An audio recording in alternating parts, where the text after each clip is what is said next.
आखिर ये प्रणव झा कौन है जिसे कांग्रेस ने यहाँ से राज्यसभा का उम्मीदवार बनाया है? कहाँ के रहने वाले हैं? रहने वाले पूर्ण रूप से वो बिहार के हैं। जितने भी उम्मीदवार थे झारखंड से, जिनको लग रहा था कि हम लोग राज्यसभा चले जाएंगे, लेकिन अंत में जो खेल हुआ है, तो यहाँ से मंत्री हैं इरफान अंसारी, वो कह रहे थे कि फुरकान साहब को जो है राज्यसभा से जो है उम्मीदवार बनाया जाना चाहिए, लेकिन फुरकान साहब के भी दिल के अरमा आंसुओं में बह गए। ये प्रणव झा को उम्मीदवार तो बनाया कांग्रेस ने, लेकिन प्रणव झा की जो उपस्थिति झारखंड में होगी, यहाँ के नेताओं के बीच होगी, वो कितना इंटैक्ट डाल पाएंगे, ये बहुत बड़ा मैटर। अगर कांग्रेस ये सीट हारती है तो झारखंड की राजनीति में बहुत कुछ देखने को मिलेगा आने वाले समय में। पहले कांग्रेस को अपने विधायकों को इंटैक्ट करना है ना, वो अपने विधायकों को अपने पाले में तो कर ले, उसके बाद फिर दूसरे के पाले में करेंगे। गुरुवार की रात करीब 10 बजे कांग्रेस मुख्यालय से एक लेटर जारी होता है और उस लेटर में दरअसल राज्यसभा के जो उम्मीदवार चयनित हैं कांग्रेस की तरफ से, जिनको कांग्रेस पार्टी राज्यसभा के उम्मीदवार के तौर पर मैदान में उतारने जा रही है, उसमें झारखंड कोटे से प्रणव झा का नाम शामिल होता है। यानी प्रणव झा जो है वो झारखंड में राज्यसभा के उम्मीदवार होंगे, कांग्रेस के उम्मीदवार होंगे। ये खबर आती है और ये खबर जो है बहुत लोगों को इस खबर की इंतजार थी, और जैसे एक राजनीतिक कार्यकर्ता जो होता है उसको भी इंतजार रहता है, आम लोग जो पॉलिटिक्स में दिलचस्पी रखते हैं उसको भी इंतजार रहता है कि कांग्रेस आखिरकार किसे राज्यसभा में इस बार मौका देने जा रही है। और एक तीसरा धड़ा होता है जो पार्टी के भीतर होता है, जो अपने आप को दावेदारी पेश करके अपने आप को दावेदार मानता है कि हमें मौका मिलना चाहिए। ऐसे कई नेता थे कांग्रेस के जो अपनी दावेदारी पहले पेश कर चुके थे, चाहे वो प्रत्यक्ष तौर पे या अप्रत्यक्ष तौर पे अपनी बात जो है उन्होंने आलाकमान तक पहुंचा दी थी कि वो भी एक योग्य उम्मीदवार हो सकते हैं। इसमें कई नाम शामिल थे, जैसे राजेश ठाकुर जो पूर्व प्रदेश अध्यक्ष हैं कांग्रेस पार्टी के, फुरकान अंसारी जो पूर्व मंत्री हैं, वर्तमान में मंत्री इरफान अंसारी के पिताजी हैं, कई बार के सांसद और विधायक रह चुके हैं। इसके अलावे सुबोधकांत सहाय का नाम था और कई नाम थे, धीरज साहू, उनके बारे में भी चर्चा हो रही थी कि वो भी दावेदारी अपनी ठोक रहे हैं झारखंड से राज्यसभा के लिए। लेकिन प्रणव झा जो है वो बाजी मार लेते हैं। प्रणव झा कौन है जिसे कांग्रेस ने यहाँ से राज्यसभा का उम्मीदवार बनाया है, और हम इस पर बाद में चर्चा करेंगे कि उनकी जीतने की संभावना कितनी है। लेकिन पहले प्रणव झा के बारे में समझते हैं कि प्रणव झा कौन है। कौन है तो प्रणव झा? ये प्रणव झा कांग्रेस संगठन में रहे हैं बहुत दिनों से, एक लंबा सफर रहा है। लगभग 90 के दशक में वो छात्र मत एनएसयूआई से जुड़ गए थे उस समय। एनएसयूआई से? हाँ, एनएसयूआई से जुड़ गए थे। उसके बाद लगातार वो संगठन में काम करते रहे। कहाँ के रहने वाले? रहने वाले पूर्ण रूप से वो बिहार के हैं, लेकिन बोकारो में बेस्ड थे। बोकारो में उनके पिताजी, हाँ, बोकारो में पिताजी कार्यरत थे, लेकिन भागलपुर, बिहार का भागलपुर का कालगांव का एक गांव है, वो वहां से है। ठीक है। लेकिन पूर्ण रूप से वो बोकारो में रह रहे हैं, क्योंकि स्कूलिंग यहीं से की है, 10th यहीं से किया उन्होंने। और लंबे अरसे से राहुल गांधी की टीम में रहे। और लंबे अरसे के, उसके बाद जब दिल्ली गए तो दिल्ली से उन्होंने पढ़ाई पूरी की वहीं से। उसके बाद एनएसयूआई से जुड़े वहां पर। उसके बाद लगातार वो संगठन का काम करते रहे और संगठन में जिम्मेदारी भी मिली, बड़ी जिम्मेदारी मिली। 17 में उसको मीडिया विभाग में सचिव बनाया गया कांग्रेस से। उसके बाद फिर जब आगे बढ़े तो फिर से 24 में जब कांग्रेस ने अच्छा प्रदर्शन किया, उसके बाद एआईसीसी में उसको सचिव की जिम्मेदारी दी गई। उसके बाद उससे पहले जब मल्लिकार्जुन खड़गे अध्यक्ष बने तो 4 समन्वयक जो थे उनकी टीम में, उनमें 4 समन्वयक में ये भी थे, सलाहकार के तौर पे। हाँ, सलाहकार के तौर पे, एक तरह से सलाहकार थे। तो एक तरह से कांग्रेस के संगठन में बड़ी जिम्मेदारी जो है वो हमेशा मल्लिकार्जुन खड़गे के साथ दिखते हैं, वो हैं, तो मतलब जहां भी जाते हैं वहां पे नजर आते हैं। ठीक है। तो एक तरह से इनाम के तौर पे उन्हें ये राज्यसभा दिया गया है। संगठन में जो उन्होंने प्रदर्शन किया, अपना दिखाया है। एक तो दो बातें हो गई लोकल की बात, जो कांग्रेस पार्टी के नेता कह रहे थे, चाहे वो के राजू हो या दूसरे जो नेता कह रहे थे कि इस बार जो है कांग्रेस का जो उम्मीदवार होगा वो लोकल होगा। तो भाई लोकल भी है, प्रणव झा यहीं से बोकारो से आते हैं और झारखंड से हैं, तो एक लोकल वाली बात भी हो गई। दूसरा जो है पार्टी का ही आदमी होगा, तो पार्टी के व्यक्ति के तौर पे, संगठन के व्यक्ति के लंबे समय से काम कर रहे हैं, 25 सालों से लगभग काम कर रहे हैं। लेकिन जैसे ही प्रणव झा का नाम सामने आया तो उसके बाद कई ट्वीट और कई जो है मीडिया पे अगर आप इस तरह की बातें आ रही हैं। ये अगर पोस्ट देखिए, राजेश ठाकुर का ये पोस्ट है, तो दिखेगा नहीं, ये 8 घंटा पहले, सबसे पहले उन्होंने ये पोस्ट धन्यवाद के लिए किया।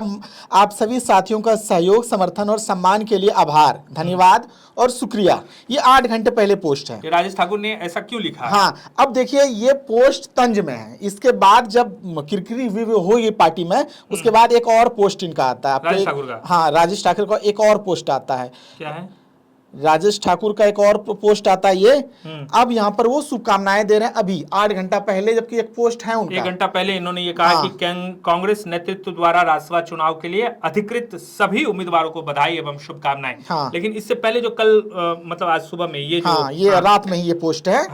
मतलब इनका था कि जिस तरह से लगातार झारखंड से मांग उठ रही थी आप सभी साथियों का सहयोग, समर्थन एवं सम्मान देने के लिए आभार, धन्यवाद और शुक्रिया। मतलब कहीं ना कहीं राजेश ठाकुर को लग रहा था कि झारखंड से उनका नाम गया है और वो उम्मीदवार हो सकते हैं, इसलिए ये पोस्ट दिख रहा है कि राजेश ठाकुर जो है प्रबल दावेदार माने जा रहे थे। मतलब कांग्रेस के भीतर खाने में भी इस बात की चर्चा थी कि राजेश ठाकुर के नाम पर एक सहमति बन जाएगी और लगातार जो है वो इसको लेकर काम भी कर रहे थे। जो अपनी एक लॉबिंग होती है, जो एक अपनी तरफ से मेहनत होता है, वो भी कर रहे थे। अगर आप देखें तो बिहार चुनाव से लेकर बंगाल चुनाव और तमाम जो संगठन के जो दायित्व उनको दिए गए उसमें बढ़ चढ़ कर हिस्सा ले रहे थे और वो खुद को मान कर चल रहे थे कि राजेश ठाकुर जो है इस बार राज्यसभा के उम्मीदवार हो सकते हैं। बंगाल में जो 2-3 सीटें जीती उसमें राजेश ठाकुर भी थे, वो वहां पर दिया गया था, जो है प्रभारी के तौर पर थे। मुर्शिदाबाद क्षेत्र में अधीर रंजन वाला इलाका जो है उस इलाके में जो है वो काफी एक्टिव थे। लेकिन राजेश ठाकुर के दिल के अरमा आंसुओं में बह गए। दरअसल ये दिल के अरमा आंसुओं में इसलिए बह गए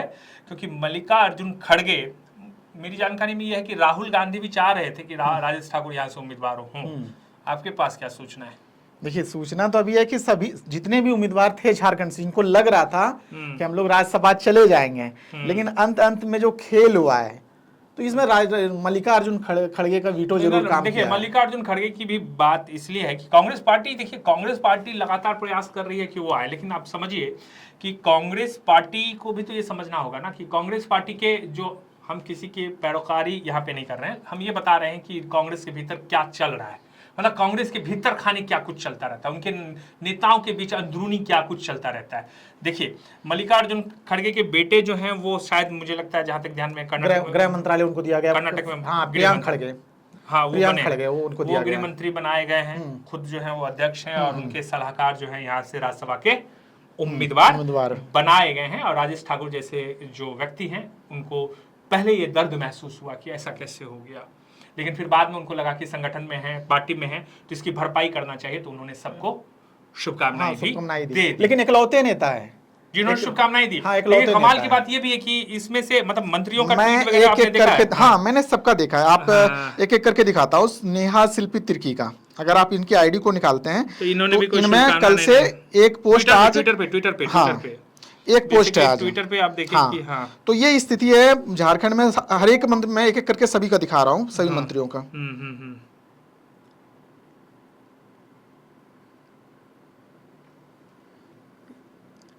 तिर्की, शिल्पी नेहा तिर्की जो है उन्होंने मतलब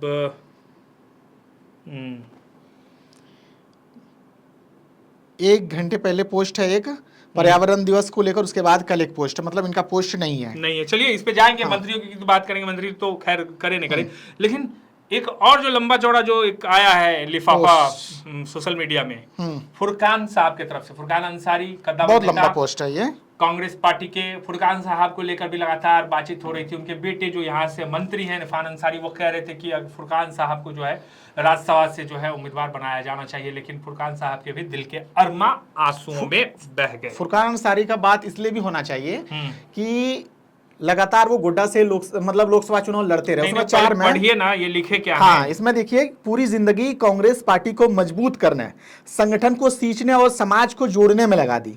संघर्ष के दिनों से लेकर आज तक पार्टी के लिए हर परिस्थिति में खड़ा रहा। कभी पद की चिंता नहीं की, केवल संगठन और विचारधारा को आगे बढ़ाने का काम किया।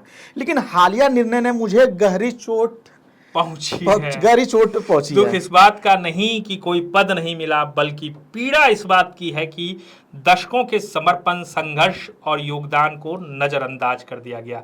जिस उम्र में सम्मान और अनुभव का आदर होना चाहिए, उस उम्र में स्वयं को उपेक्षित महसूस करना बेहद कष्टदायक है। फिर भी पार्टी का सिपाही हूं और रहूंगा। मेरा विश्वास है कि पार्टी नेतृत्व जमीनी कार्यकर्ता और वरिष्ठ नेताओं की भावनाओं का सम्मान करेगा। संगठन तभी मजबूत होता है जब संघर्ष करने वालों की आवाज सुनी जाए और उनके आत्मसम्मान का ख्याल रखा जाए। खैर, ये उनकी पीड़ा है और भी बहुत कुछ लिखा है उन्होंने, उतना कहाँ पढ़ पाएंगे हम लोग के पास भी तो समय नहीं है। लेकिन एक तरह से जितना हम पढ़े हैं उसमें से ये बात निकल कर सामने आ रही है कि फुरकान साहब भी बहुत दुखी हैं कि भाई राज्यसभा उम्मीदवार के तौर पर जो दौड़ थी, जो रेस थी, उसमें वो भी शामिल थे, लेकिन प्रणव झा जो है आगे गए भी थे दिल्ली भी फुरकान अंसारी गए भी थे। इरफान अंसारी भी लगातार वहां पे हाँ, थे। लगातार लेकिन थे। एक बात है कि फुरकान साहब जो ये कह रहे हैं कि करना चाहिए, देखिए इरफान अंसारी फुरकान अंसारी के बेटे हैं, वर्तमान में उनको पार्टी ने विधायक बनाया, फिर विधायक बनने के बाद एक बड़ी जिम्मेदारी उनको मंत्री बनाया, स्वास्थ्य मंत्री हैं झारखंड में।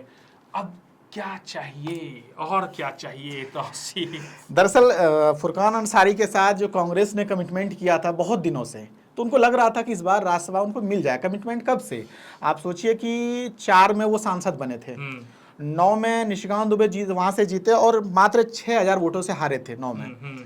14 में फिर सेकंड स्थान पे फुरकान अंसारी रहे, प्रदीप यादव भी लगातार लड़ रहे थे इस सीट पर। 14 के बाद 19 में जब चुनाव होता है, यहाँ से उस कहानी शुरू होती है। 19 में जब चुनाव होता है तो प्रदीप यादव को टिकट दिया जाता है, जेवीएम के पास ये सीट चली जाती है, गोड्डा की सीट, और फुरकान अंसारी को मान मनोबल के बाद मना लिया जाता है कि अगली बार जो भी राज्यसभा सीट यहाँ से कांग्रेस के द्वारा भेजी जाएगी, आपको अल्पसंख्यक कोटे से भेजा जाएगा राज्यसभा। लेकिन 19 के बाद कांग्रेस को तो मिला ही नहीं है झारखंड में। शाहजादा अनवर इकलौते उम्मीदवार है जो बीच में गए हैं, लेकिन उसमें आंकड़ा, मतलब वो कैंडिडेट बनाया गया था, आंकड़ा नहीं था उस समय। तो आज 2026 में जब आंकड़ा था पार्टी के पास, तो इनको लग रहा होगा कि 19 से हमें वादा किया गया था, 19 में भी नहीं लड़े लोकसभा, 24 नहीं लड़े लोकसभा, ये कह करके आपको राज्यसभा भेज दिया जाएगा। तो दिल में था कि भाई हम भी राज्यसभा जाएंगे, तो अब तो आंसू बहाना तो वाजिब है। तो ये आज सिर्फ कांग्रेस की पटकथा है जो हम आपको बता रहे हैं। राज्यसभा चुनाव में कांग्रेस का सस्पेंस खत्म हो चुका है। कांग्रेस ने प्रणव झा को झारखंड से राज्यसभा का उम्मीदवार बनाया है। अब देखना दिलचस्प होगा कि जो आंकड़े हैं, कांग्रेस के पास जितने विधायक मौजूद हैं, उनके अलावा जो आंकड़े बचते हैं, उन आंकड़ों का जुगाड़ कांग्रेस कैसे करती है, मतलब इंटैक्ट कैसे रख पाते हैं महागठबंधन में दूसरे दल के विधायकों को, खासतौर से आरजेडी के, खासतौर से माले के, और जो जेएमएम के 28 के बाद वाले आंकड़े हैं, वो विधायक कैसे कांग्रेस पार्टी के साथ इंटैक्ट रहते हैं या कांग्रेस को समर्थन देते हैं। इस बीच तौसीफ ये भी बात है ना कि कांग्रेस को तो ये दूसरे दल वाले तब समर्थन देंगे जब समर्थन देना होगा तो देंगे, लेकिन कांग्रेस के भीतर कांग्रेस पार्टी के उम्मीदवार को कितना समर्थन मिलेगा, ये भी देखना बड़ा दिलचस्प होगा।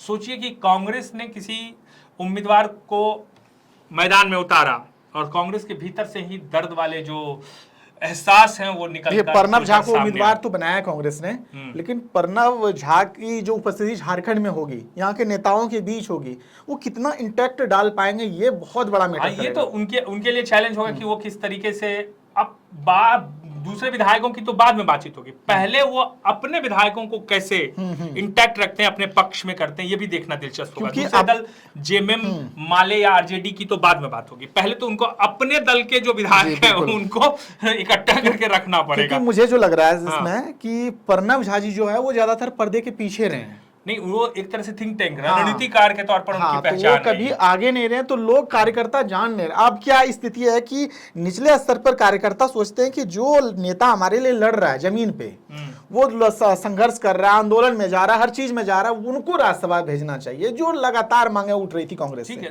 देखिए वोट तो कार्यकर्ता को करना नहीं है, वोट करेंगे विधायक, और विधायक कैसे वोट करते हैं और झारखंड जैसे राज्य में किस तरह से वोटिंग होती है, देखना दिलचस्प होगा। इस बीच बीजेपी ने कल जो है भारतीय जनता पार्टी के उम्मीदवार कौन होंगे, इस पे अभी भी सस्पेंस बरकरार रखा है। लेकिन एक चीज हमको लग रहा है इसमें सस्पेंस पे, हम जब थोड़ा सा इस पे रिसर्च के समझ में आया कि नितिन नवीन जब आ रहे हैं यहाँ, तो हो ना हो बीजेपी के द्वारा ये मतलब फैसला लिया गया हो कि अध्यक्ष जी आकर ही घोषणा करेंगे, इस वजह से भी रोका गया। या हो सकता है कि जो हमारे पास जानकारी है कि झारखंड के तो लोकल उम्मीदवार शायद नहीं होने वाला है, अब धनबल का इस्तेमाल हो सकता है, इस तरह की जानकारी। हालांकि देखिए इस मामले में हम लोग खास तौर से कुछ भी नहीं, जब तक हमारे पास पुख्ता जानकारी नहीं होती हम कोई बातचीत शेयर नहीं करते हैं या जो सूचना है वो शेयर नहीं करते। लेकिन जो हम लोग के पास उड़ती उड़ती खबरें आ रही है उसमें ये है कि आज का अखबार में भी, दैनिक भास्कर में भी आज छपी है इस बात को लेकर कि कोई व्यापारी ही बीजेपी से कैंडिडेट होगा। तो व्यापारी जब आएंगे तो आप समझ ही सकते हैं कि व्यापारी का काम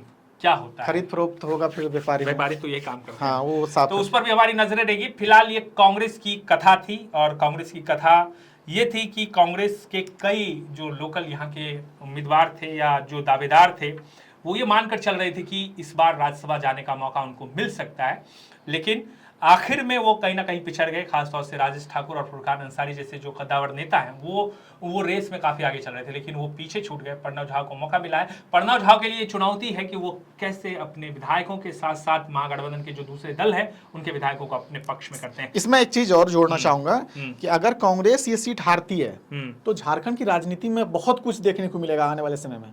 तो ये मिलेगा तौसीफ, कुछ बिल्कुल गठबंधन टूट सकता है। ये कुछ नहीं मिलेगा, वो सब बहुत दूर की बात है। आप ये कह रहे हैं पहले कांग्रेस को अपने विधायकों को इंटैक्ट करना है ना, वो अपने विधायकों को अपने पाले में तो कर ले, उसके बाद फिर दूसरे के पाले में करेंगे। वो दिक्कत तो वही है ना, 16 विधायकों को वो एक साथ तो रख लें, पहले एक साथ रखें, उसके बाद ना फिर आगे की कहानी होगी। तो उस पर हमारा ध्यान रहेगा। फिलहाल के लिए हमें और तौसीफ को दीजिए इजाजत। कैमरे के पीछे थे पवन, आगे भी आपसे मुलाकात होती रहेगी। नमस्कार।